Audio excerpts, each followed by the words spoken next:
Tomcat, the gay porno theater. Notice the impressions of the hands and feet of the famous porn stars on the cement out front. Just like Grauman's Chinese. Something like that. There was a time when you had to watch films about private moments in public. It often led to you connecting and maybe meeting like-minded folks. This weekend, you can watch Privacy in public. At the historic Studs, also known as the Pussycat Theater, West Hollywood, California, 8 p.m. all weekend. What's going on, guys? Jay Curtis Strickland here, and you are now watching Tea and Fuckery. Before we get started, if you could do me a little favor and click on that subscribe button, click on the bell for notifications, like this video, comment on this video, share this video. On today's episode, we have one of my old friends from Hollywood, one of my old collaborators. He and I have done several short independent films together. We've collaborated on some film scripts, and he is currently working on a new feature, but he's also got a feature that you can see on Vimeo On Demand. It's called Privacy. It's a nice little art house, small featurette. And with me today is director, writer, Hollywood extraordinaire, Mr. Nero Nava. Nero, what's going on, man? Jay Curtis, how are you, man? I'm outstanding, sir. What's going on? It's been a while since I saw you, man. And apparently you saw me and I didn't see you. This is true. This was our second to last day shooting. Walked out of Iguana with a bunch of props. And I turned to Sarah and I said, "There's Jay Curtis. You think he would be a guy? You think he would extra for the movie today?" And then we were having this whole discussion, and she was like, "Probably not. You know, we could give him some lines, and you know, you're coming up, you got your coffee in your hand." And then I'm like, "Jay Curtis," and walks right past me. So that solves that debate. You're like, well, no cameo for you, dickwad. Yeah, so I totally, like I said, you know, and you and I had been conversing via text, like I totally did not even see you, and had I heard you, I would have acknowledged you, because it's like one of those things I'm like, oh, somebody said, somebody cares about me. Oh, why? Somebody knows me, you know, like, so... Yeah. That's always a great feeling. So yeah, I promise you it was nothing personal. Like sometimes like I got these fuckers, like these earbuds in, and I'm just in my own little world, and I'm like, I have no idea what's going on. You know what, I'll grant you that. You did have those in your ear. Yeah, I did. I was jamming out to some fucking I don't know. What was I listening to? What are you listening to these days? Man, not a lot of new stuff, to be truthful. Kid Rock. Kid Rock. No, yeah. I'm just kidding. You know, just the elephant in the room. Apparently, I was your troll. I thought you were. I'm glad we're bringing this up. No, I thought you were long time trolling me under an alias. And do you want to get into that? Sure. I mean, we can. I mean, Orion, if you're watching, hello. Well, first off, I was like, okay, I don't really get down with any, some of this shit I don't really understand. Let's just say that. And I was like, that's cool. You know, Jay Curtis sharing his opinion. But then I was offended at Kid Rock. I was like, that's where I draw the line. And I was like, I almost commented, this is where I troll you for real. And then I saw that you were getting housed by all these Kid Rock fans. Oh. And I was like, Jesus, he's got enough problems. He's like Muhammad to them or something. Like, don't make fun of them or they're going to fucking jump all in your shit. Well, and that's the thing, you know. Yeah, Kid Rock sucks. I did not want to do a reaction video for Kid Rock. I'm like, this is the last fucking thing I want to do. Like, you know, you and I have been in Hollywood and have done the artist thing. And that's almost like the equivalency of doing like a fucking reality show, you know, where you're just like, God, but it gets you traction. I saw that. It gets you people. And I picked up a few subs from it, and for what it's worth, hey, you know, it's like that compromise thing you said with Mr. Don Draper's boss said to him, you know, like, I don't want to do this, but I want to get people into my site, and I want to, Yeah. you know, be able to just do this and nothing else, you know, like just creation, you know. So I think the line is, what is compromise? It's doing things you don't want to, so you get your way in the end. yeah, more or less, you know. I mean, More or less. it sucks, but yeah, like I said, simultaneously, if it can generate traffic into the channel, because you know they don't really like what we are doing. Give me 1 second. I'm gonna pause real quick because my computer's dying and I don't know what the fuck it is. 2,000 years later. Yeah, the compromise thing, I don't really, particularly care to do things like that. You know, when I went to Hollywood, I was like, I don't think I'm ever going to want to do commercials, you know, because you're not a real artist if you do commercials. And then, like, you know, you showed me all those advertisements that were inspired by Kenneth Anger, and I'm like, this is impressive. I'm like, this is cool, you know? Like, I could get behind something like this. Yeah. I mean, you know, when I'm lucky, I get to shoot a commercial, and I'm totally fine with the idea of making high art and selling crap. I'm far less offended than people who keep it on the level like that, as opposed to people who are making things that is just, you know, crap. Yeah. And then they're like this, and then they say, well, it's my art. And then if you ask them, if you push them on that, then they go, well, I'm just trying to make stuff that sells. And I'm like, well, where are you? Like, what part of this are you in? So, you know, I don't know. It's interesting that you should bring that up, because, you know, one of the YouTube channels that I follow, Red Letter Media, they're talking about Bruce Willis. Because Bruce Willis did 11 films in the past 2 years. And what he does is What he does is he goes, and there's a small company, and they shoot things like either overseas or in Georgia. And basically what they do is, you know, you get a name like Bruce Willis, and you bank the movie on that, you know? Mm-hmm. And he takes a huge percentage of the cut. Like, he, you know, all the money probably goes to just getting his name in it. And he just does, like, minimal effort things. Like, he doesn't even shoot his scenes with actors in the same shot, you know? Like, he'll shoot... Wow. It's fucked, you know? And, like, he'll shoot them separately, and then, you know, all these other no-name C-list actors come in and do all the heavy lifting, and Bruce Willis collects a paycheck. So... It's funny because if you think of that quote, I think Meryl Streep said she learned from Mike Nichols that you should be working harder on your side of the shot with your back to the camera than you should with the camera on you. It's just about being a generous actor and also, you know, maintaining the moment. Right. So I can't imagine doing a scene with a script reader, you know. Yeah, well, that's rough. It's just super low effort for him, you know, and it's a shame because, you know, I grew up liking Bruce Willis movies. I think me too. I think he's a fantastic actor. I think he was great in Moonlighting, you know, like, and just to see like the state of what he's kind of been reduced to, you know. Yeah. Gambling debts, maybe. Is that what it is? Oh, I don't know.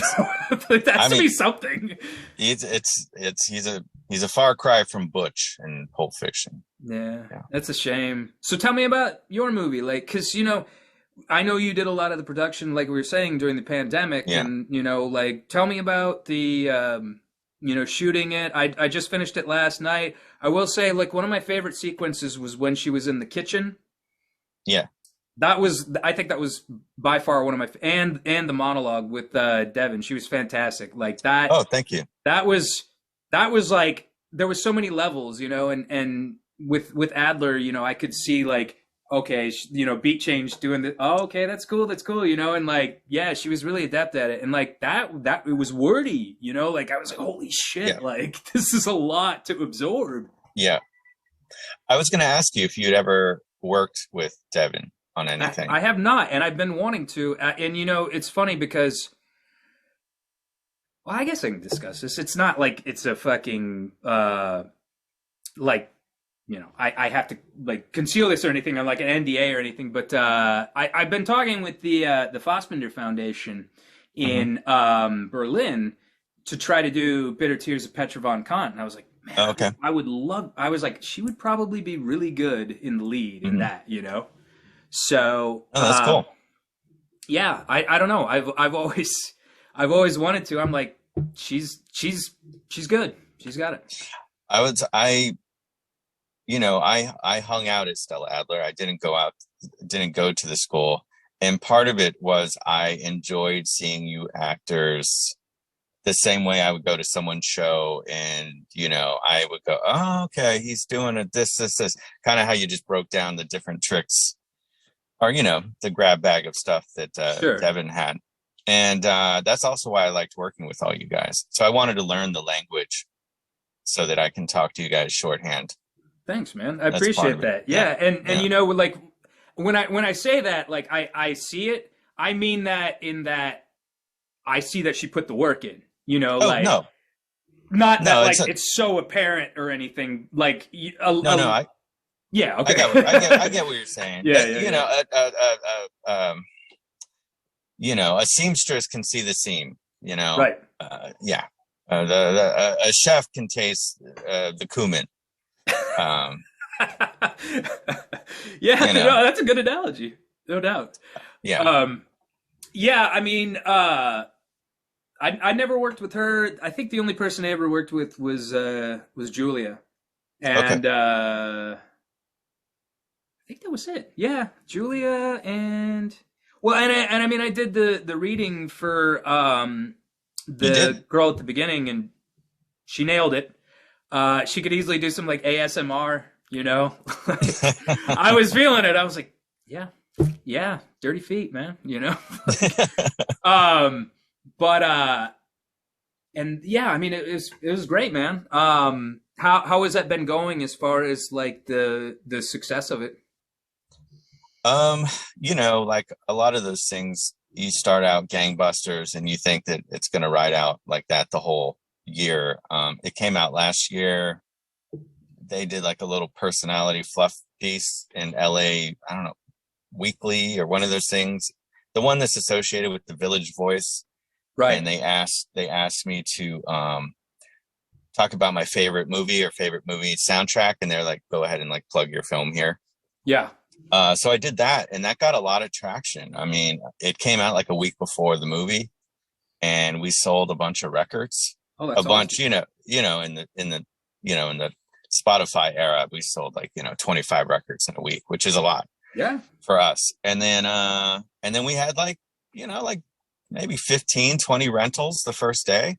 Oh yeah. And I think the first week we had like over 100. Oh shit. And I was like, I don't know this many people, so this is going to plateau soon. And it went well. We didn't get into many film festivals. We didn't really spend that much money on them. We just picked like the hardest ones to get into and just said we'll just spend our money on that. And then it occurred to me, because there's like a kind of a seedy vibe to the movie. So then that's when I contacted Pussycat Theater, the Stud in West Hollywood. And how did you get hooked up with that? Did you know somebody that worked there? Or? I knew that it was the last Pussycat Theater. And I just thought to myself, I think I was watching one of those movies, the one that talks about like Eraserhead and Holy Mountain. The one, it was like the Birth of Midnight Movies documentary. It came out like 10, 15 years ago. Yeah, I'm sure you've seen it. I think so, yeah. And I was like, no theater will give me a chance like that. But during the pandemic, due to different regulations or restrictions, the Pussycat couldn't play naughty movies because it would classify them as a nightclub, not a movie theater. Okay. So they were just running Netflix, which is illegal. And yeah, you can't charge for that shit. So they had nothing on their screens. Oh no. So I had in passing read an article that they were reopened, but they can't play any movies. So I just called them up and I was like, hey guys, I got a movie for you. If you want, I'll pay to have it played. And I don't really care about making the money. To me, it would be installation art. Sure. If people went and saw my movie and people were getting blowjobs and all that kind of stuff while my movie was playing. And I gave him the soundtrack. I let him know. I go, this is a real movie. I made a poster for the event. It sold really well. You still got the posters? Oh yeah. Cool. Can I buy one? I might have an extra one. I could send it to you. Oh, cool. Yeah. And will you autograph it though? Absolutely. And so we decided to sneak in at the last screening, and sneak in like paparazzi's there for me. But I just meant we were trying to just be low key. And a couple of my friends, the crew, and Devin actually came. And this is a funny story. So we're all kind of sitting on one little area of the theater, and we walk in, and they're like guns ablazing. There's fucking going on. There's like a bored housewife there. There's dudes blowing each other. There's a guy working the slide roller in the front row. Like the whole thing's happening. And we're sitting there, and I'm like, I wonder, it's a porn theater, and it's not a porn movie. I wonder if it's going to show on time, because they had it on their Twitter. They're like, yeah, it's screening this time, blah, blah, blah, blah. Fucking like a German train, 8:00, man. Fucking movie starts. Wow. And like a German train. One of the guys is sitting there like an old timer. And as soon as the bumper, the Pussycat Theater bumper came on, the guy was like, holy shit, I haven't seen this in 40 years. And I was like, okay, I could go home. That's great. And the movie started. So there was 3 women here, part of our little crew. And this one guy was looking at Devin, and I hope she doesn't mind me telling this story. If not, we can. Okay. I mean, it's not disparaging or anything. Sure. So he's there. She's a lovely lady. I mean, she's not dressed in like she's going to a sex event, She's sitting there, and the guy's like looking at her, and there's a group of people who were just staring at us the whole time. And Devin's big monologue comes on, that the Abbey Scene, as we all know it as. Right. So the Abbey Scene starts, and we're like, I want to see how this plays to the 4 people who came to really see the movie, us crew. And I got to say that half of the theater was super quiet when that scene was going. And I turned to Devin, and I was like, hey, if you could hold the attention of this room, you're fucking killing it. Yeah. And she was like, yeah, that's great. And I think the highest, what would be the best way to say this? The man who was looking at her turned his head and started stroking to the screen.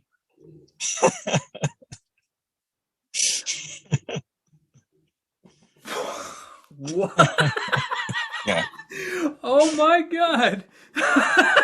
Is this gonna get you an X rating on YouTube? I'm sorry. I'm already age restricted on everything, man. They hate me here, which I love. But wow, that's crazy. Wow, and I don't give a shit either. Like what goes on here, I got a fucking porn star in my intro, and I got my old, my old place of employment at Club Deja Vu, Oh, right. That was really fun, by the way. A quick segue. I've been shooting a lot of everything I shoot is on my phone because it shoots in 4K. It actually shoots in 8K, but I don't. Most monitors can't view 8K, so I'm just like, fuck it, and it takes up more memory. But yeah, I got to go down to the LA River, and like me and a buddy filmed all those shots, and then like I filmed some of the other shots, and it was a lot of fun, man. I was having a lot of fun with it, So that's. They look good. Thanks, man. And that's why like the craft of filmmaking has always, and even having been brought up an actor, like I've always kind of looked at directors more, like I always appreciate like people would be like, oh, Daniel Day-Lewis is in this film or whoever, and I'm like, oh, fucking Martin Scorsese directed this film or so, like that to me was always kind of my focal point. Mm-hmm. I'm the same way, man. Before there was IMDb and stuff like that, I would read the back of the TV Guide, or it came in the Chronicle, like the TV Weekly, and it would give you a description of every movie that was playing that week. Oh wow! So like you're going, okay, 9:00 or 11:30 Showtime or Cinemax, Emmanuel in Space or whatever, and you're like, what is that? And then you go to the back, and it tells you exactly what it is. That's funny.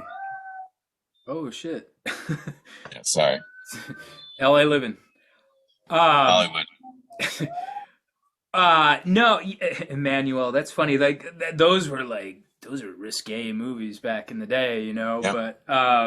But they were like artful, like porn, I mean, when Sarah and I were coming up with shot lists and mood boards, it was definitely like Emmanuel, somewhere between Emmanuel, Fatal Attraction, and A Woman Under the Influence. That's kind of what we were going for. Yeah, I could definitely see all those elements, Wow, that's fantastic, man. Yeah. And I also said, if there's all the production mishaps we have, we could just say we're doing a Cassavetes movie. So. I don't really know much about his behind the scenes stuff, but it seemed like he was kind of like a guerrilla filmmaker. Like he just filmed wherever he could, I know in that scene, in A Woman Under the Influence, when she's wishing the kids, when she's glad to see the kids and they get off the bus, apparently they had mics hidden in all the bushes, and she's wearing a lav. Yeah. At the same time. And the sound is pretty grimy, but you're like, wow, this is a real moment. And the response of the people, the reaction to the people on the street are so real. Yeah. Because, no one's saying, oh, hey, there's Jenna Rollins. No, Yeah. Yeah. I mean, I really appreciate Cassavetes and what was it? I was watching the other day with my dad. It was Dirty Dozen because he's in the Dirty Dozen, But oh yeah. He's doing these big budget Hollywood movies, but at the same time, he's making shadows and faces and Killing of a Chinese Bookie and stuff. I mean, Killing was much later on. I mean, I've always kind of he's got that rebel spirit, where it's he looks like a leading man, easily. Oh yeah. He's got that iconic nostalgic Hollywood look, but then he goes off and does some weird art shit, like that. I've always found that fascinating about him, Love it. Yeah. Love it. Me too, man. Fucking now we kind of sidetracked when we were talking about what are we listening to.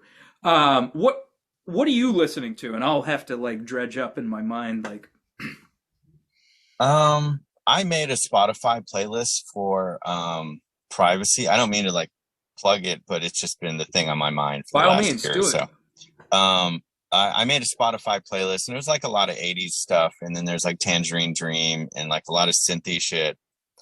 So I sent that to the guys on the soundtrack, and we just kind of had a circle of just anything from terrible 1980s Italo disco to weird, German sex club music, and now's the time when Sprockets can be danced. Exactly. Exactly. That's awesome. It's what do you play in that band? A wrench. Oh, cool. Oh man, I think that I mean, people talk about the 70s era of SNL, but I think that that late 80s, probably early 90s, mid 90s era of SNL was probably the best. Is that the non-Lorne Michaels era? It was Phil Hartman. It was. Oh, okay. No, I think he left in the early 80s up until the late, I think. I just know it's always weird because they had Downey and Anthony Michael Hall. And... Yeah, that's before that. So yeah, okay. He must have came back in the late 80s, early 90s or something like that. Because that cast was fucking fantastic. Hartman, Chris Rock, fucking Chris Farley. I mean, they were just all in their prime, even. Yeah. You know? Yeah. I just watched the other night Dolomite, not the original, but the Eddie Murphy one. Dolomite Is My Name. I was surprisingly into that movie. I liked it. I don't know if I'd ever watch it again, but when I saw it, I was really entertained, and I was learning stuff. And the recreations of some of those scenes, or the behind the scenes stuff, that was killer. The fucking sex scene. My mom was watching that with me, and it's always kind of awkward watching a sex scene with your parents, But then when they fucking all the lights are flashing and they pull the fucking roof down and shit, my mom was in stitches. She was like, "This is fucking hilarious." Yeah, I love that scene. That was great. And like that whole like guerrilla filmmaking, a buddy of mine were just talking about that, how he just basically didn't have any permits for anything, in like Ed Wood style, just like, hiked all around Hollywood and fucking made a movie, When I was an AD for Rob Nilsson, who's like Mr. Guerrilla filmmaker, it was like our last shooting day, and he had hired these kids. He gave them each like $40 to just like be a nuisance on the bus. And this is like a Muni SF bus, like, people are riding this bus, and everyone's got their hidden cameras, and they're like getting this shot. And I was like, "Oh, it'd be cool, kids." And they're like, what? I was like, "Here's all his movie titles. I want you to tag his movie titles on this bus." And they're like, "Oh, cool. And I was like, and I'm like, "You do this one, you do this one." I thought it'd be a cool like Easter egg. Yeah. Fuck, man. Fucking cops got on the bus because they Before you even said it, I already knew which way the story was going. And then I'm like, oh, good thing someone tagged the title of a documentary about Minnesota farmers in the 70s. You know what I mean? Yeah. Yes. That's funny. Yeah, no, I don't think I ever got around to what I was listening to. I don't think I've been really listening to a lot of like newer stuff. I've been going back and listening to a lot of older stuff. But as far as newer stuff, I've got real into like the vapor synthwave stuff. Yeah, like Tangerine Dream. There's this group, Washed Out. They're from South Carolina. They're on the Portlandia. They do the intro to that, the Feel It All Around song. This group, Roosevelt from Germany, they're fucking amazing. Their bass player is like fucking, he could easily play like in a funk band or something. And still the occasional hardcore. American Nightmare put out like 2 singles the other year, and those are pretty good. If you're not really set on listening to Kid Rock, I could send you a record, man. Yeah, no doubt. The soundtrack's on Spotify. Some of the songs, they're a big part of the movie in my movie, but they sound better when you just listen to them without. And like whenever do you do digital downloads with the vinyl? Yeah. Oh, okay. But it is on Spotify. Is it on YouTube Music? Yeah, I think it's on all of them. All the platforms. Cool. Yeah. I don't have a record player anymore, so it would just be purely for aesthetics at this point. But I am going to buy one. So. Okay. But yeah, I just wanted to know if there was an option to access it digitally. But and I'll just send you it on Google Track. But it's on Spotify and all that. Yeah. But yeah, no. I don't know. All sorts of stuff. And a lot of movie soundtracks. Like I love, all the old Harold Faltermeyer stuff from like the 80s is fantastic. Sure. Yeah, I don't know. I want to, for this channel, I started like a side project just to do music for like different interludes in between different pieces or for the intro. Oh, that's cool. So, I started like a fake band, and nice. I named it after this noir movie, The Fear Makers, and like all the song titles are gonna deal with like noir and like noir movie themes and stuff. That sounds cool. Yeah, sounds like a good concept. Just as a joke, though. Like I don't want to do anything serious with it than that. But yeah, music could be in the future again. I don't know. That's sweet. What's going on with? Well, you've got some new projects in the works, right? Yeah. I'm in almost in the production phase of doing something. I mean, Privacy was like sub micro budget film. The guy who produced it is an old friend of mine. He was in charge of the film studies at I don't know if it's SF State. I know it's City College now. Yep. But I mean, he's an encyclopedia of cinema. Like he's one of those guys where I think I know my shit, and then I'm just like, oh, okay, I don't know anything. And he saw one of our shorts, actually. I think he saw Rest and One Person, and he's like, how much do you make these movies for? And I'm like, the actors are lucky. I buy them a kombucha or something, a pizza. Yeah, I remember when we did the Don't Concern Yourself one, and like, you know, bought everybody lunch, and I was like, this is all I can ask for, you know, like do some fun material with a really attractive girl, and then go and eat and fucking hang out. Run around downtown LA for 3 hours, get lunch. Yeah. I was happy, you know. But you were telling him that you don't make them for very much. No, and he was like, that's kind of his thing. He teaches micro budget cinema, and he was like, could you make a feature if I gave you X amount of dollars? And I was like, yeah, man. And so he gave me $1,000, and he was like, can you make a feature with this? And I was like, well, I'm gonna have to go in pocket, but yeah. So then I did Privacy, and he was pretty happy with it. And he was like, all right, I'm going to give you, I don't want to put him on blast. I know he works with other filmmakers, but a substantially bigger amount, and enough to get, you know, more established actors and a better camera and stuff like that. So that's awesome. We'll see. Yeah, man, I'm stoked. Like, I mean, you might be directing the next Marvel movie after that, you know? You never know. Yeah, that's the goal. I would love to do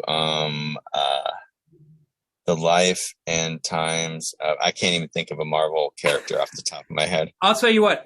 This is who I want to direct if they ever offer me a Marvel movie. I want to do the new Howard the Duck. Cool. I think he's part of the MCU. He made an appearance in the Guardians. Right. Yeah. I mean, I just want to do it because, you know, you could conceivably recast Leah Thompson's daughter, you know, and then just keep it going, and, you know, it'd be good, you know? I got to say, I commend you on the tenacity of saying, I'm going to follow up one of the biggest flops in history by using all the same ingredients. It's not quite. I mean, it's a little bit different, you know. Yeah. She came forth from her ovaries, you know. So if you were to do a Marvel movie, that's the one you would do? Well, no, I mean, you and I had talked about Alpha Flight before. I always thought that Alpha Flight would be great. Yeah, I mean, I always thought that they were like the neglected kind of, you know, I'm like, why aren't they making movies about these? That's another, you know, and you could bring back Wolverine, like, I don't know if maybe they'll keep throwing money at Hugh Jackman and be like, no, come back. No. He's like, oh. Would you would cast Hugh Jackman to be Wolverine again? I wouldn't want to, just because I think he's done with it. You know, I think he's done everything he can possibly do with the character. So I would love to bring in a different actor, semicolon, however, comma.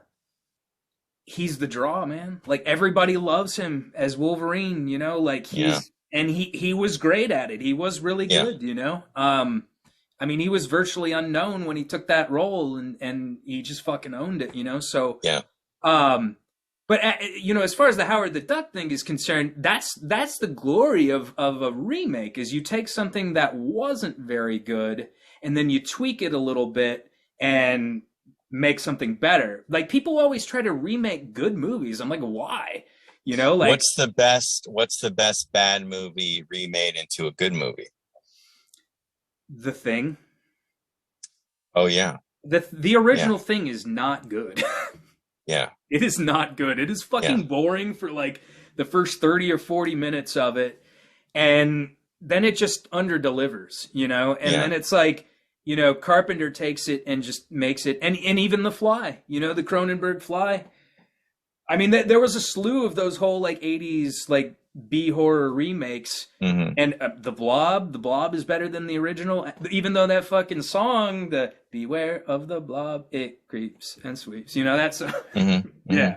But, I mean, like, the whole, they did a whole slew of them, and I just think they really nailed the whole, what they could have been, you know? Yeah. What about you? Do you think there's any? Oh, I don't have an answer for my own question. I'm convinced on the Thing. I think that would probably be it for me. Yeah. I mean, that one is that's like the benchmark for like remakes, you know, like it fucking excels at everything and surpasses the original, like, you know. I'll tell you what, this is going to be a unpopular opinion. I liked the Suspiria remake better than the original. All right, so how do I log off this thing? What are you talking about? I thought it was a little bit more evolved story-wise. Don't get me wrong. I love the original. I love the original. I love the look of the original. I love the, you know, I love the music. I love the essence of it. I just think that the remake took what the original did and took it in a completely different direction, but still managed to hit some of the same story beats. And, you know, the fucking Susie didn't even have an arc in Suspiria, really. She just kind of shows up and, like, you know, Red Letter Media was mentioning, like, oh, you know, Dario Argento sometimes, like, okay, we're out of movie. Okay, bye. You know, like, movie's over. Here comes a monkey. Yeah. It's like, oh, the guy fucking falls down the elevator shaft and thrashes his hands all up, and then it's like, okay, movie's over. You know, it's like, what? You know, like, I think that's a fair assessment.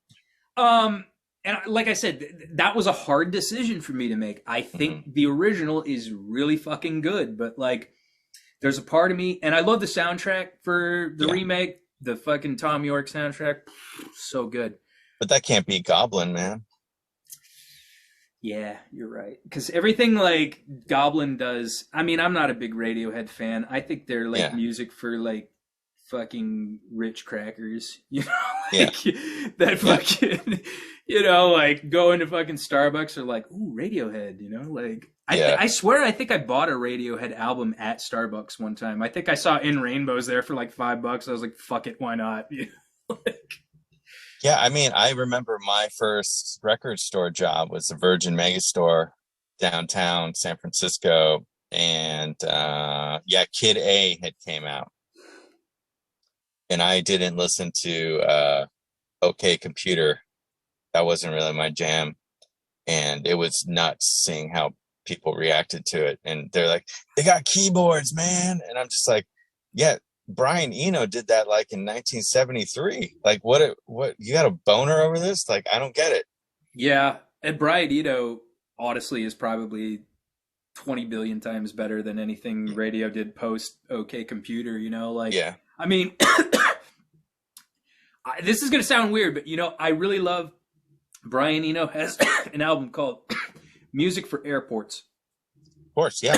And it's just music that he did for fucking, you know, you're sitting in American Airlines lobby or something like that, and that comes on, you know, like that. I was like, wow, this is really cool. And then, you know, he's got some really, really incredible stuff like all around that too, you know.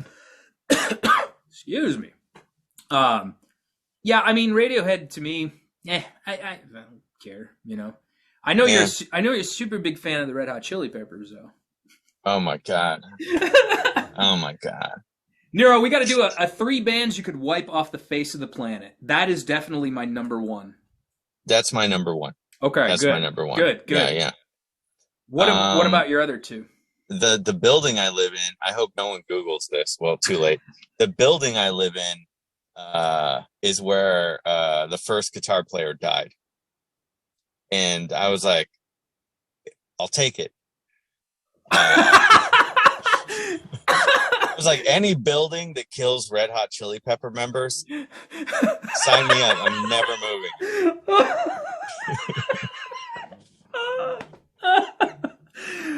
Oh, that's and I was like, is there any chance that Kiedis will like kick it, keel over in the court down, the courtyard down there? They're the fucking worst, man. They're the worst. And like, I know you're probably not a fan of Gavin McInnes, but like, he was actually praising the Red Hot Chili Peppers, and I was like, I'm turning this shit off right now. Who's Gavin McInnes? He was the founder of Vice News. He was on Fox Red Eye. He's like, oh, that guy's a fucking haircut. Yeah, I know who you're talking about. A haircut. Yeah. Yeah. But yeah, he was like, no, the first Chili Peppers albums are good. I'm like, off, stop. I was like, oh, how could you? Like that. I don't understand it because like it's not good. It's. I don't know, man. It seems pretty on brand that he would like that. You think so? Yeah, because we were talking about like, I don't want to hijack your show here, but like aesthetics and how political parties, some are impaired, some are knee deep and understand it to a certain degree, and then there's all the stuff that falls in between. Right. I've like, I love when I hear like punk rock bands who are like conservative capitalist punk rock bands. They're never good. Ramones? Not not all of them were like just Johnny. Yeah. So just Johnny, but yeah. God rest his soul, my dead friend, Mike Jalali. I was like, do you like the Ramones, man? He's like, you know what my favorite thing about Ramones songs are? And I go, what's that? He's like, as soon as they start, they're almost done. Yeah, I remember you telling me that. That's a great show. I like the Ramones. I think they're fucking good. That's Fear. You didn't like Fear? Well, to speak of it wasn't Flea was in Fear, right? Was he? He was the bass player, right? Okay, yes, well, that's there right. You go. Okay.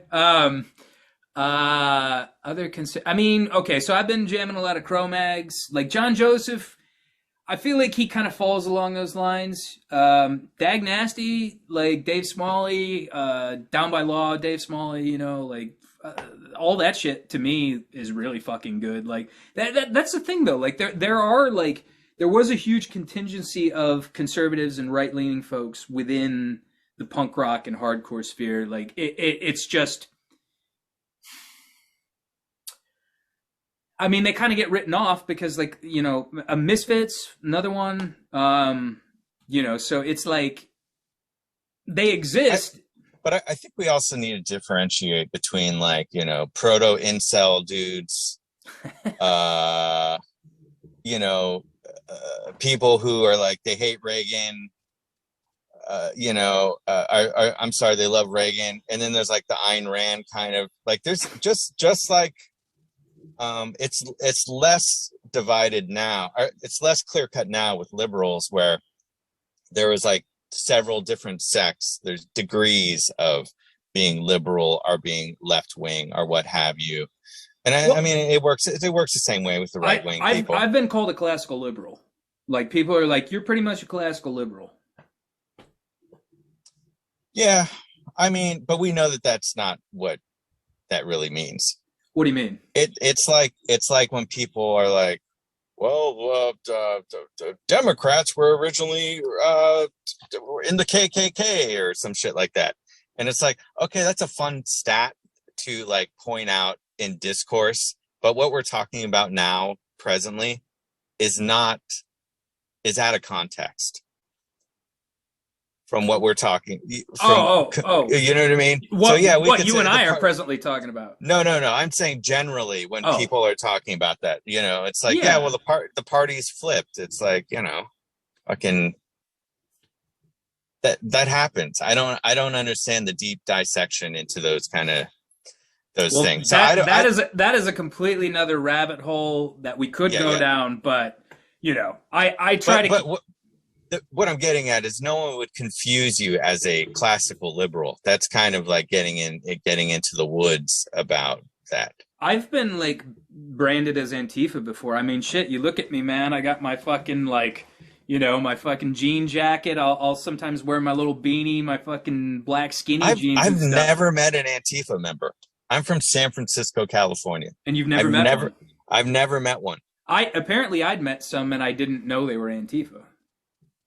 I've never met one in all my life. That's crazy. It boggles my mind. It boggles my mind. I mean, they exist. It's I can imagine not meeting them. Well, I mean, there's a lot of them are super secretive, so. What are they? What's the secret? I think they just kind of operate clandestinely. They're not really public about their Antifa persona, so to speak. Okay. Now what? Yeah, this this could seg into politics. No, I mean, like,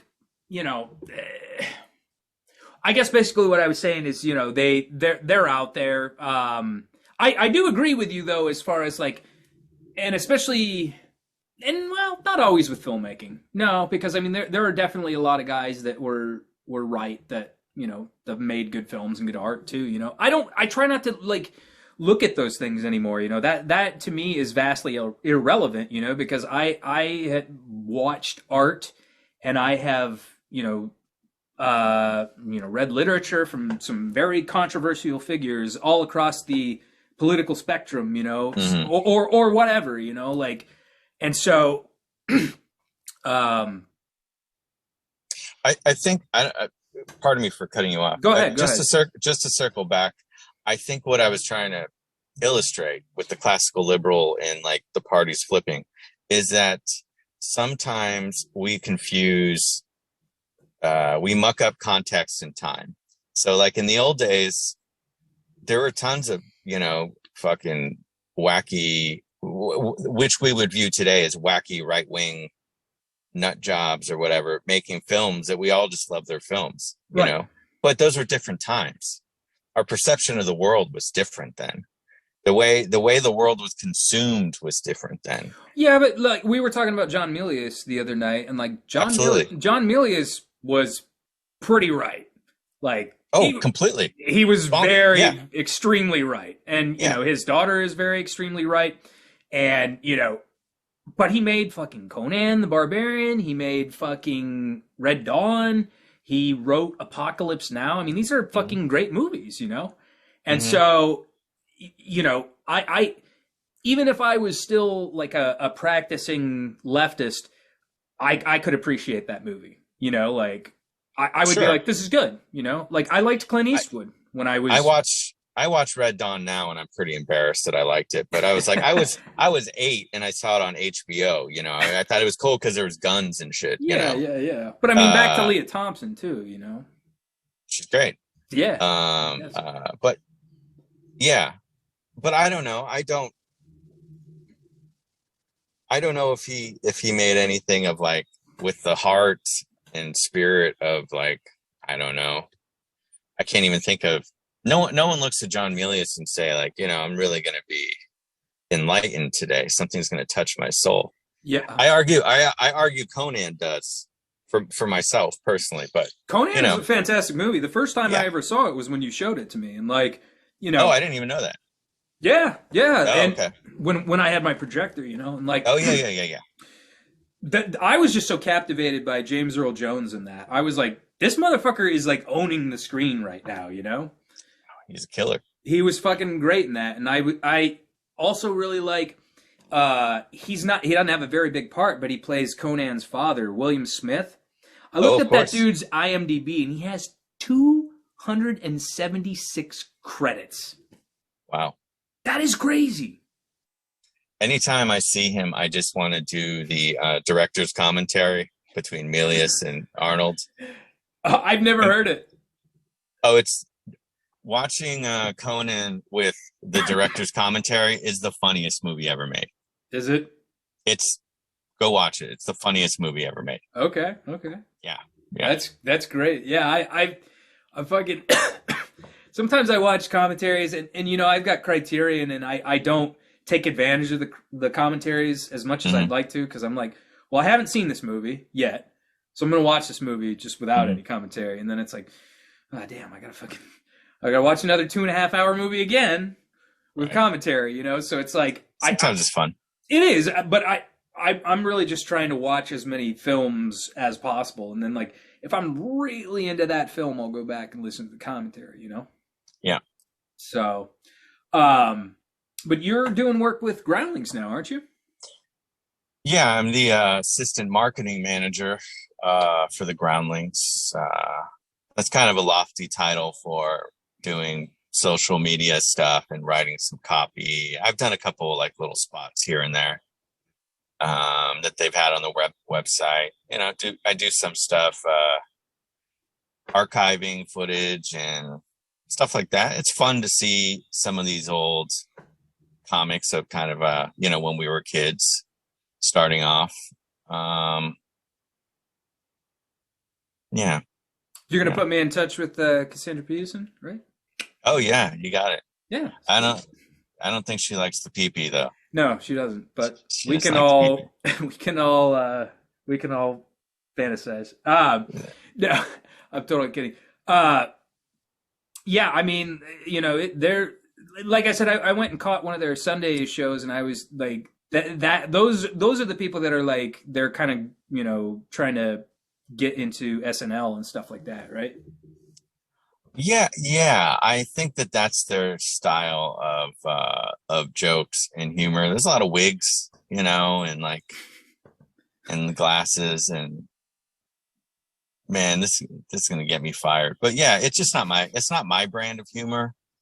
I do gotta say that watching some of the older cats do like some of the improv shows, and like I never watched Who the Line Is It anyway or whatever, but watching some of these older cats just weave a story together, and they're so sharp and they're so funny. It is really watching like a Jedi master or like an old martial artist doing shit that you're like, only if I've been doing this 100 years, I can be that good. The Who's Line guys are fucking incredible. Yeah. They're like, I think everybody that does improv, like, can only scratch the surface of what those guys can do, because I've watched episodes and I'm just like, I would never have that much foresight to even think of something like that. Yeah.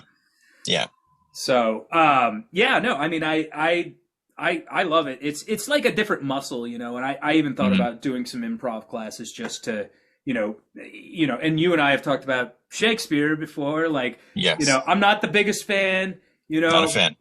However, I would, I considered, looking into some Shakespearean troupes, because it is, again, like exercising a different muscle, and sure. like some of the best actors in the world were like Shakespearean trained, you got your Marlon Brando, you got your Christopher Plumbers, Orson Welles, Olivier. And, so I was like, yeah, why don't I just do something like that? And then I can, mine from that. And it may not be what I particularly want to do, but, why not? Yeah. It's like trying to learn a classical piece on your guitar. Yeah. Yeah. Yeah. I mean, I don't like I don't like the Eagles, but, I if I knew how to play Hotel California, fucking cool, like. I think it goes weenie.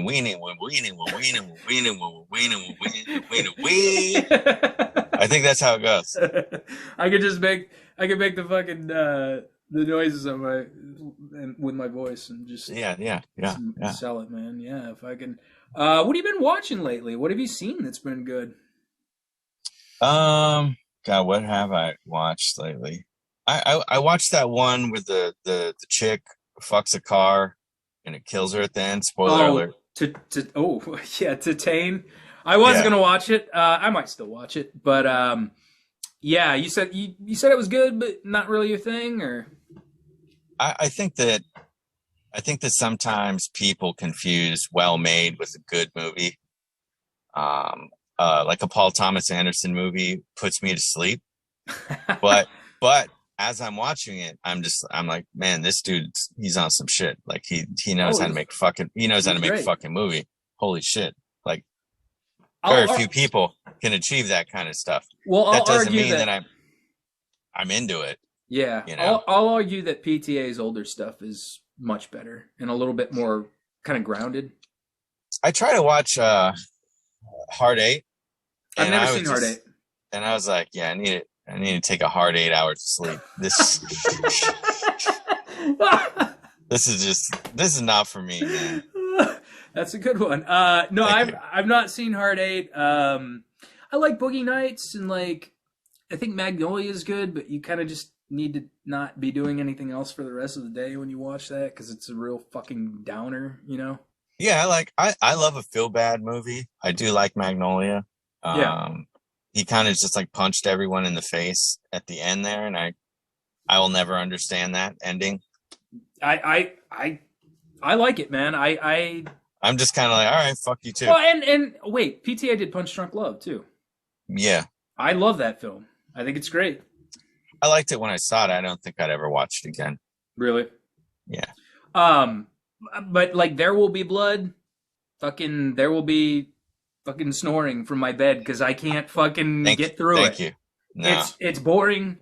Phantom Thread I saw in theaters at midnight. I regret that because I remember us talking about that, because when I first met you, I think Phantom Thread had just came out. Yeah. And I remember saying I tried it once in the theater and I bailed. I was like, oh, it's a matinee. Maybe it's too early. I need coffee. And I went back and I saw it again with a friend, and he was like, no, you're going to love it. And it was like 7:30. And I'm like, why is 7:30 feel too late for this movie? Yeah, I saw it. It was like an impulse thing whenever Movie Pass was around. And I'm like, fuck it. I don't have anything to do tomorrow. I said, my roommate, David, I was like, hey man, you want to go see the Phantom Thread? And he was like, yeah. And I was like, all right, let's go. And so we went and saw it at the Grove. And it was like 11 or midnight or something like that. And I just couldn't do it. And you know, you and I are of the opinion. I remember I was like, I'm gonna like let you in on a little secret as an actor. Like, I'm not really that into Daniel Day-Lewis. And you were like, I'll do you one better. I'm not into Daniel Day-Lewis at all. Yeah. I don't think that's acting, you know? It's not acting. It's like the extreme of Dustin Hoffman in Marathon Man, but like where he'll like, I'm going to go be a cobbler in Italy for like a year before I assume this role, you know? Well, it's nonsense. That the whole like, no, call me Abraham Lincoln. And you're like, you know, you're standing out in front of a $20,000 camera, right? Yeah. Like to what end do we participate in the charade? Yeah. I mean, I don't get it, man. I don't understand. Like, you know, you should just be able to do it. Well, and he says he does it because he's not that good. And I'm like, well, you're right about that. You know, like I was listening to that one old Bret Easton Ellis episode where Andrew McCarthy was talking about working with D'Onofrio. Oh, I remember that one. Yeah.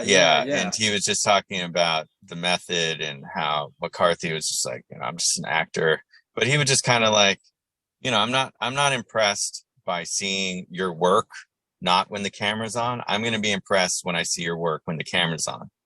So, you know, a good director, this is me talking now, a good director will help an actor get through that, do whatever they need to do to get there. But when the whole set has to be subscribed to your neurosis in order to get, you know, a 2-minute take, fuck off. Yeah, totally. Timothy Oliphant was on some nighttime talk show. I don't know if you ever saw this, but he was talking about how, you know, whenever Jim Carrey was doing Man on the Moon, and he was saying that, you know, my character would do this or my character would do this. And Timothy Oliphant just sat there and basically just said to Jim Carrey, well, my character thinks your character is kind of a fucking asshole like that. And I was like, whoa, you know, shots fired. And he fucking it is kind of insufferable, like I've seen, I haven't really experienced it very much firsthand, but it is. I had a buddy that was in a Disney movie when he was younger, and he was telling me, like, there was this guy, like, he played, like, the bad guy that was in the movie or something like that, and he was like, the guy was totally method, like, he didn't talk to anybody or anything like that, and then you watch the performance, you're like, for fucking this, like, this is what we got? Like, you fucking, what, you assumed the mind of a serial killer or whatever, and, like, just immersed yourself, and this is what we get, like, fuck that. It's self-indulgent, like Jared Leto and Suicide Squad, fuck that. Why would anybody want to work with that guy after that, I mean, I guess it makes good fodder for the junkets. But at no point where I was like, oh, wait, he gave Will Smith a rat? Now I have to see this movie. Know. Wow. That's so, like, captivating, It's fucking stupid. He only really impressed me once as an actor, too, which was in Dallas Buyers Club. Because he was good in that. I didn't even know that was him until the end of the movie. And I mean, I like him in American Psycho, too, because he's a fucking prick, and, like, you really get to, like... And it's great to see him get whacked. Yeah, it's fantastic. Yeah. I always love the dance that Patrick does too, right before he fucking we're like, fucking, I can't even do it. Fucking, I'm not really into him. As far as like directing, like how do you approach that when you're with your actors? Do you like to be a hands-on director, or do you like to you let the actors make their own choices? I don't know. Like in music, if someone's playing a part and I like it, the best way to make sure they continue to play that part is to make them think it's completely their idea. And you just kind of step away and let them play. Because if you tell them that's great, they're going to say, well, here's something else great. And you're like, I don't want something else great. That's what I wanted. But you can't say that. You can't say that. So I don't know. We've worked together. Yeah, I'm saying as a, for our audience here. I feel like I'm pretty laid back, but I also feel like there's a lot of work that goes into before we hit the shot, where I'm asking questions to the actor. I'm asking them about their life. I'm just having conversations. Hey, have you seen this movie? Hey, what do you think about this? Blah, blah, blah, blah, blah. It's all part of the process. Sure. I mean, I guess that's one thing I really did appreciate about, working with you, was the fact that, you're just kind of like, didn't you say you worked with Woody Allen on Blue Jasmine? Oh, yeah. There? I mean, I was on set. I was holding a script, but I got to see him work with Kate Blanchett. And you said he doesn't really talk much. He didn't talk in front of the crew at all, which was incredible to me, which I thought was... And with the actors too, like, didn't say much. My good friend was doing a scene with Kate Blanchett, and there's a joke that she wasn't getting right, and he just kind of leaned over and whispered in her ear. He just kind of went back, and she fucking nailed the joke. And I was like, what did he do in those 2 seconds? Mm-hmm. What did he say? And, I've taken acting classes just to learn. What is that? Is it slower? Is it faster? Sometimes it's very musical. Sometimes it's like that, I'm sure that you and I have talked that way, where you're like, I'm going to do it faster. I'm going to do it slower. Well, yeah, like, I mean, there is a certain, like, cadence and musicality even to, like, acting and mm-hmm. Like, I think we were talking about music where it's just, like, it's just math. Like, at the base of it, it's math, like, mm-hmm. and, I totally see what you're saying, too, like, sometimes it's just, like, a little, like, minor adjustment, like, I was doing a show called Shots Fired on FX, and the guy that was in the scene was this guy named Bo Knapp. He's like a kind of like upcoming actor. He's been in a lot of stuff. He's like a character actor type guy, but we were all playing sheriff's deputies, and he was like, we had to walk out of the police station laughing, and he was like telling jokes and trying to get everybody to laugh, and it wasn't working, you know. And they were like, all right, we're getting ready to go out like that, and I just like looked around, and then I was just like, titties like that, and everybody just started dying laughing, and we went out the door, and everybody's like, that was fucking great, man. It was like, I just trusted my base instincts, you know. And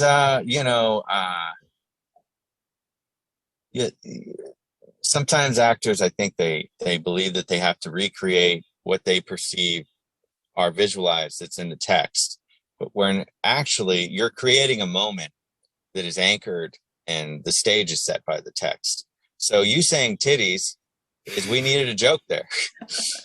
We needed a real moment there. And all acting is trying to create real moments, right? Yeah, yeah. And you know, like, I mean, that's fun to me. Like that. Oh yeah. That's like a Steve McQueen like fucking with Yul Brynner moment, you know? Like, yeah.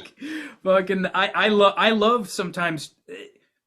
Okay, I gotta tell you this story because I've never told this on any show or anything like that. But you know, I did a scene at Stella Adler from Of Mice and Men. Mm-hmm. Have I told you this story? No. Oh, I'm going to hell for this one. So we were, you know, he and I were rehearsing this scene. I was George, he was Lenny, you know, and the guy could never show up on time, was never fucking prepared for anything, was just kind of a fucking prick, and you know, and I'm like, I don't want to fucking work with this guy. And one time he was late, and when he wasn't there, I fucking left. I was like, fuck this. I said, you're not monopolizing my time, and you're not going to say that your time is better than mine. So right. He's like, where are you? And I was like, I fucking went back. I was like, you weren't there, bro. You know, so your video went out. Oh shit.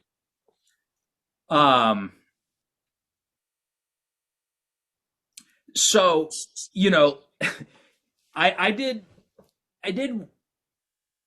what I considered to be inspiration from Birdman whenever Edward Norton like throws the fucking show, you know?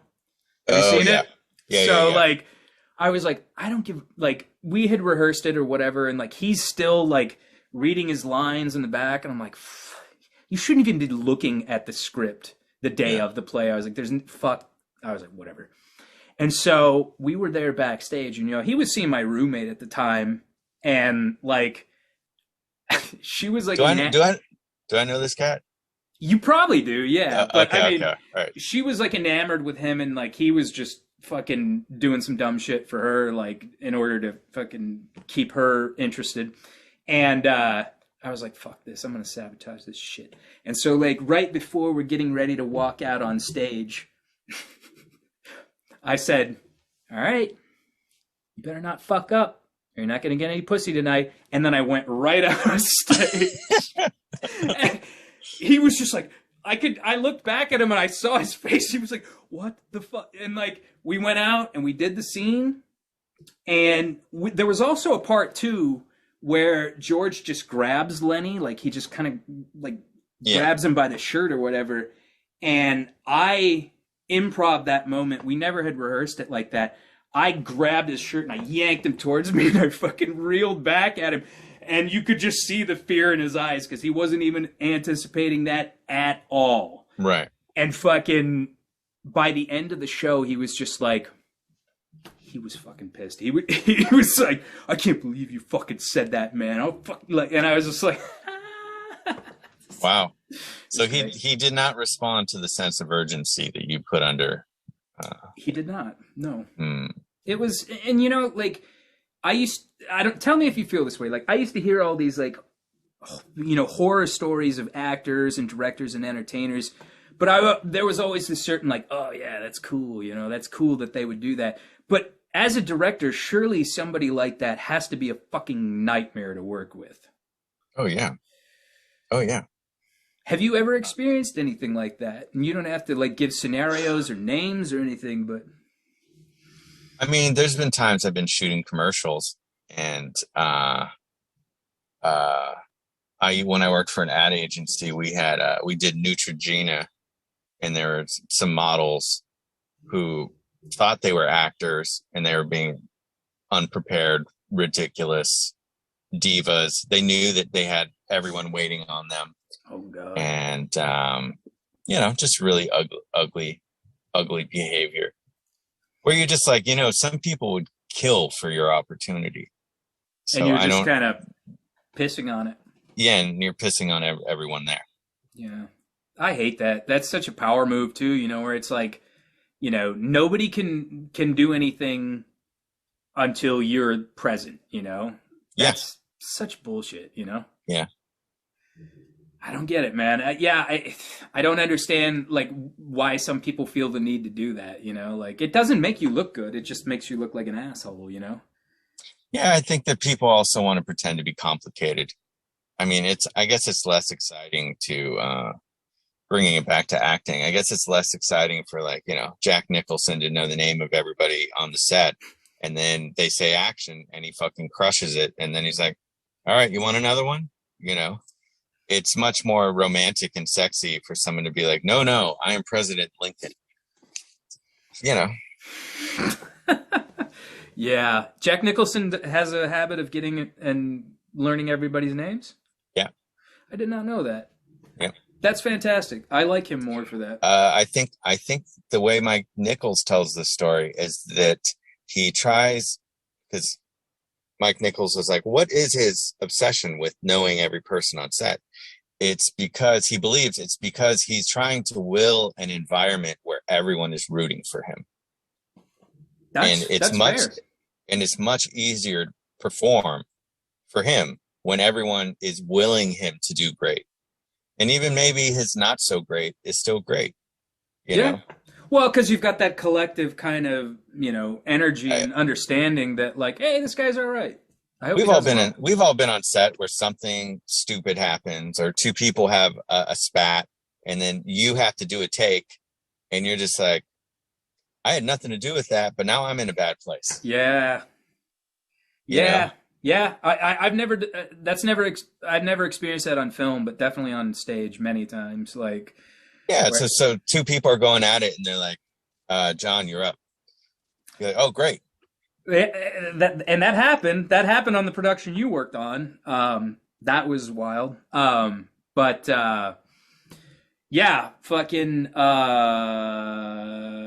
we were talking about movies that we'd been watching. I don't think I had mentioned anything I was watching. I caught the original Frankenstein the other day, the one from 1931, the pre-Hays Code one. Fantastic fucking movie. Like, I saw it when I was a kid, but I couldn't remember it. Mm-hmm. And it was just like, it's tragic, and I felt bad for Boris Karloff, I was like, Jesus, like they're going to burn him alive, it's fucked. Cause like he wasn't a menace or anything. He was just like confused and like, just didn't know where he was. Yeah. Fucked. I relate. What else did I watch? I started getting more into the Rocky series. I watched Rocky 2, which is basically Rocky 1, except Rocky wins. Rocky 2 is probably my second least favorite of all the Rocky movies. Second least favorite? Yeah. Is your least 5? Yeah, go for it. Yes. Nobody likes 5. I like, there's a nostalgia to it from, I remember watching it as a kid, but it's a bad movie. It's like, it's born of a plot device. Like, okay, what Rocky, he's got brain damage and he lost all his money. It's like, that's it. That's how we're starting this movie. Well, we got to get him back to Philly. Oh yeah. I mean, yeah, I haven't seen that one, but that's the one where Avildsen comes back to the series, right? Oh, is that what happens? Yeah, well, Avildsen directed the first one, and then it was Stallone for 2, 3, and 4, right? Okay. And then Avildsen, I think, came back for the 5th one, which is weird because I didn't know. I mean, I knew who he was, but like I used to host bands at my house, and like his kid was in a band and stayed over here. They're like, oh, okay. Do you know who he is? And I'm like, no. I was like, oh, his dad directed like Rocky and Karate Kid and stuff. I'm like, whoa, Oh, wow. that's cool as fuck, you know? Did you watch that? Did you watch that series? Cobra Kai? Mm-hmm. Is it good? It's fun. It's fun? It's like walking to the store and getting an Arizona iced tea and a bag of chips. There's part of it was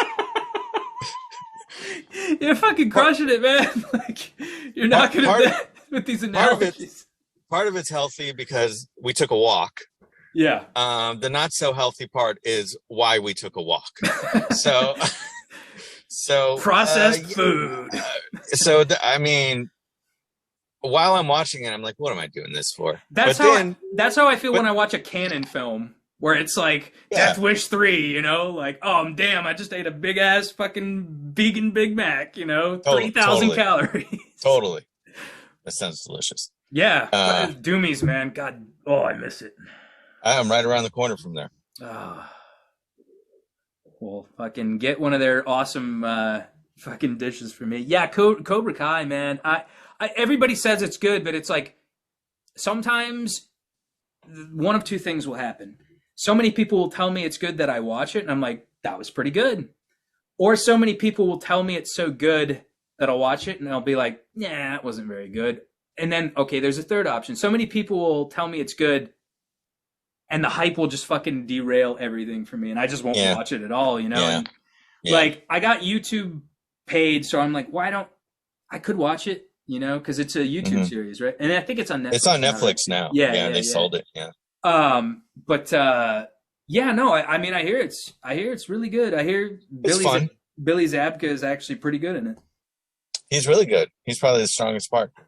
That's one thing that I've started doing more, and I know you can appreciate this, is I watch movies for like the supporting and the character actors now. I'm not really so concerned with the leads. I like watching the people that, like, you know, they have those like shining moments, and they may not have even a big role, you know, but you're like, like your Dick Millers, or like, I'm trying to think of, there's this guy named Richard Reel. He's been in fucking everything. You know who he is? Okay. No, I don't. Oh, he was in Goodfellas. He was the guy from the bank, or not Goodfellas, Casino, the guy from the bank. Whenever he shows up, and Joe Pesci's like, well, I'm going to show up there in the morning, and if you don't have my money, I'm going to bust your fucking... That guy? Oh, yeah. That guy. That guy's been in like everything. You will see him in everything, you know? And I love watching movies now and just like picking out those actors, like your William Smiths, or like, you know, Wings Hauser, or somebody like that, and being like, you know, fucking, okay, like I'm gonna see him in this, and you know, like I've seen that, you know, Cameron Mitchell, you know, just like those real like kind of salt of the earth type guys, you know, where it's just like, I like that. Yeah. Sometimes you want to watch the bass player. Yeah. When you go to the show, because no one's watching them, so you're getting a real thing, you know. And especially if you are a bass player, you can kind of like identify with, you know, what they're bringing to the screen, you know. Absolutely. I mean, Robert Forster was kind of like character actory for a while, you know, and like then, you know, he kind of got resurrected, you know, like all those kind of types. Michael Parks, all them, you know. And you can tell the way he moves through the movie. It's like he's like, no, man, I'm not here to chew up scenery. Yeah. I'm going to get you from here to there. That's it. You know, I saw that preview that you did for the Two Moon Junction, and I've never seen that film. Oh, yeah. But Sherilyn Fenn is in it, and I was like, why haven't I seen this film? Like, holy shit. And then that one guy that was in it was in Kindergarten Cop. Yeah, he was the fucking dad. That was the bad guy. Yeah. And 3 O'Clock High or whatever, too? Oh, I've never seen that. That's what, it's like these two guys fight. High school kids fight, but it's like Casey Zemesco and Kindergarten Cop guy. Oh, really? Yeah. Nice. Yeah, what did I catch? I'm trying to think of, there was a whole slew of like, what did I watch? I watched The Wanderers. Have you seen The Wanderers? Love The Wanderers. Yeah, it was good. Love The Wanderers. I watched, what was it, Class of '84? Was that the one where it was the teacher that was the fucking, he ended up being like a vigilante, like trying to like defend the school. Don't know that one. Perry King, who was in The Wanderers, I think. Was it during that time of like bad kids, like 80s? You know, they had like the Kids Revolt 80s movies, and then you went all the way into like Lean on Me and shit like that, and The Principal. Yeah. I think it was Class of '84. That was a good one. Yeah. Right. I gotta give you some recommendations, and you got vice versa. You know, like trying to think of some good ones that I've seen lately. I don't know.